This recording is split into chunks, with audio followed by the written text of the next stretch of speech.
Hello বন্ধুরা, চলে এসেছি আরেকটা নতুন শর্ট ভিডিও নিয়ে। যে ভিডিওতে প্রথমেই আমি খাচ্ছি ম্যাগিটা কিন্তু আমার খেতে বেশ লাগে। আমার কেন, আমার মনে হয় বাচ্চা বুড়ো সবাই ম্যাগিটা খুব পছন্দ করে।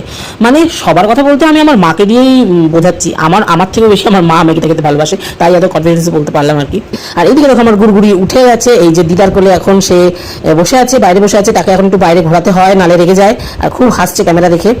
আর আমি দেখো এদিকে দু রকম শাক বেছে নিয়েছি। এখানে হলো লাল শাক, এটা হলো পাট শাক। দুটো শাকই আজকে রান্না হবে না। পাট শাক দিয়ে আমি একটা জিনিস বানাচ্ছি, সেটা আমি আরেকটা ভিডিওতে দেখাবো। আর লাল শাকটাও আজকে রেখে দেওয়া হবে, কারণ আমাদের অলরেডি আজকে দু রকমের রান্না হচ্ছে। গরমে এর থেকে বেশি রান্না আর মা করতে পারবে না বলেছে।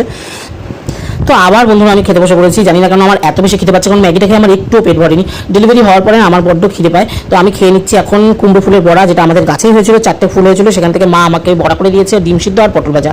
আর এদিকে দেখো মা রান্না করছে, এটা হলো ল্যাঠা মাছ। আমরা ল্যাঠা মাছ খেতে খুব ভালোবাসি। ল্যাঠা মাছ রান্না হচ্ছে আলু আর মুলো দিয়ে, আর হচ্ছে লতি। তো স্নান টান হয়ে গেছে। এবার দেখো আমি আবার মেয়ের পাশে শুয়ে পড়েছি।